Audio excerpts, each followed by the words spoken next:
His Excellency the Governor, Deputy High Commissioner, SP Brown, and then Satyavara, அனைவருக்கும்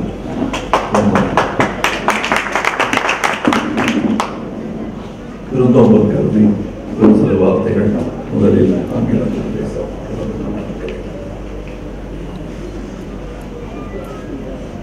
Needless to say that I'm truly honored. The fact that it's happening at this venue makes me even more happier. I have been on either side of this stage many times. Sometimes hoping would I ever be on this side of the stage at all. I've seen Mr. E. V. Ramswamy address from this dais for a cinema function, which he rarely attended. I have seen late Mr. MGR address a meeting from here. Mr. Kalani, Mr. Saravanan. I know nothing else but cinema. Somebody asked me, what would you have done if you had not been as successful or an actor in cinema? I said I'd still be watching cinema. It's not out of humility that I say it. I truly am a fan of this most versatile medium called cinema. I'm glad that I chose it as my profession, and I'm grateful to my parents for allowing me to do this, for they could have very easily stopped me from proceeding in this direction and probably could have made me a below average lawyer. That's what I would have become, because my heart wouldn't have been there. But my father was a kind man, apart from being an excellent professional lawyer. And I had a fantastic family. Apart from that, I had an extended family of people who taught me, spoke to me about the world, and all my thoughts were crafted, sculpted by people around me. And people say that's chance and providence that made you go into that direction. Whatever it is, I thank my friends who chiseled me into a rational man. And I thank the film industry for constantly being kind and loving me.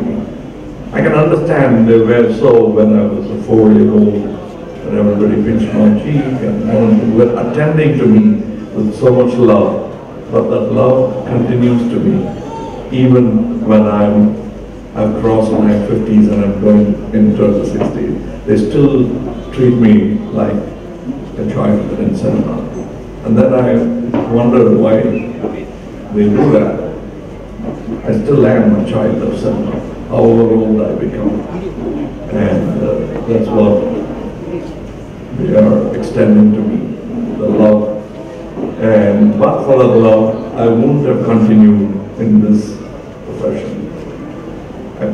Even till today, I came from a shooting here. The kind of love that I received, the applause that I get on the sets is what becomes more enlarged into your applause. I'm very grateful for that, for keeping me energized.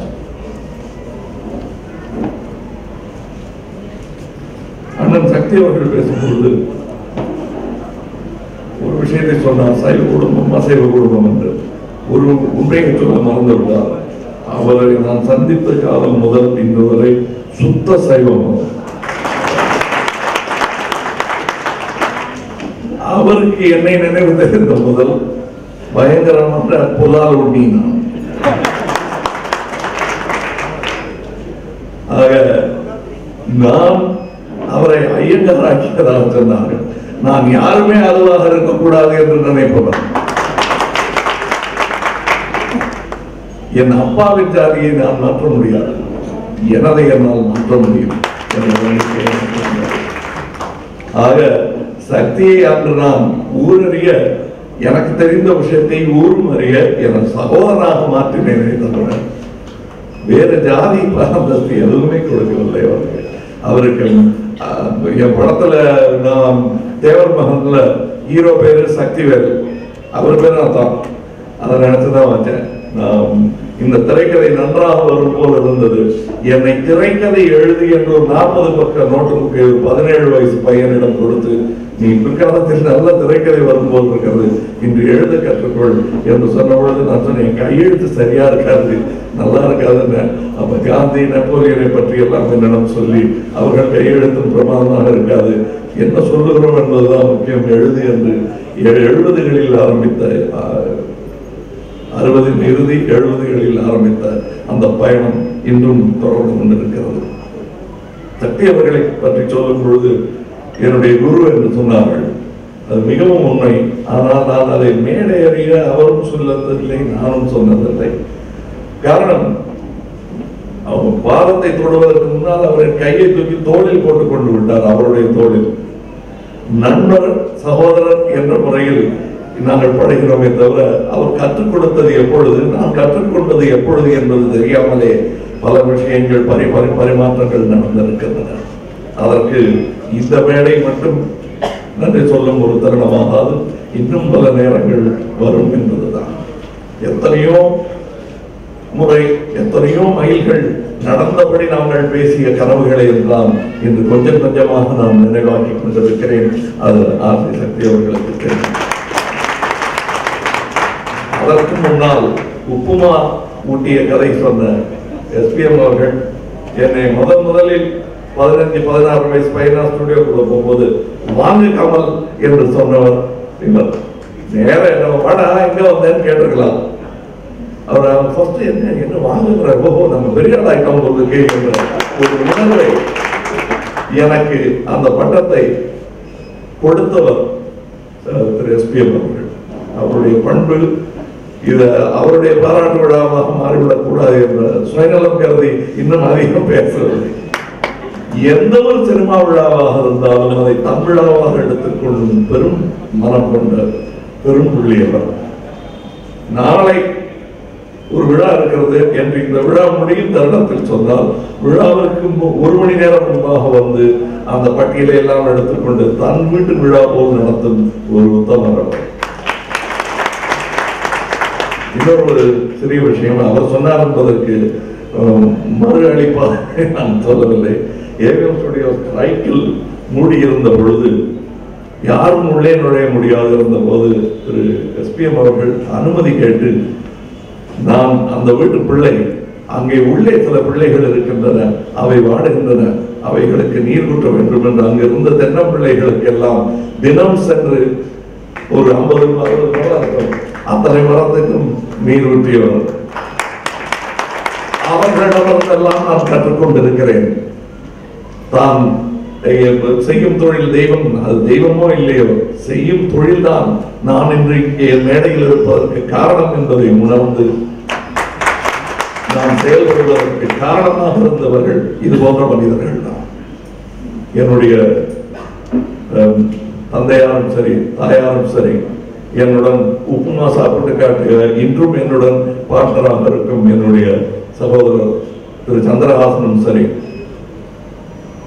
அவர்கள் எனக்கு முன்மாதிரியாக நின்று காட்டியவர்கள். அவர்களை பார்த்துத்தான் நான் ஒரு mimicry என்பார்களே அதை செய்து கொண்டிருக்கிறேன். பல்வேறு உருவங்களை பார்த்து நான் செய்ததனால் இது ஏதோ ஒருவரின் சாயல் என்று சொல்ல முடியாதபடி இது என்னுடைய தனி உருவமாக மற்றவர்களுக்கு தெரிகிறது. உண்மை என்னவென்றால் மற்றவர்களின் சேர்க்கை கூட்டு கலவைதான். நான் அத்தனை பேருக்கும் நன்றி சொல்ல கடமைப்பட்டிருக்கிறேன். முக்கியமாக தமிழ் சினிமாவுக்கு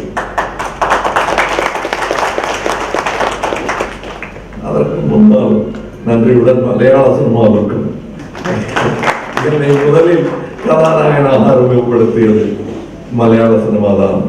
அதை கேரளாவுக்கு செல்லும் போது மட்டும்தான் நான் சொல்லுகிறேன் என்று நினைப்பார்கள். ஆனால் எங்கிருந்தாலும் உண்மையை சொல்லித்தான் ஆக வேண்டும். இன்றும் இந்த லைஃப் டைம் அச்சீவ்மெண்ட் விழா நடக்கும் பொழுதும் ஒரு ஷூட்டிங்கில் இருந்து இங்கு வர வேண்டிய ஒரு நிர்பந்தத்தை ஏற்படுத்தி கொடுத்த எனது எல்லா ரசிகர் மன்றங்களுக்கு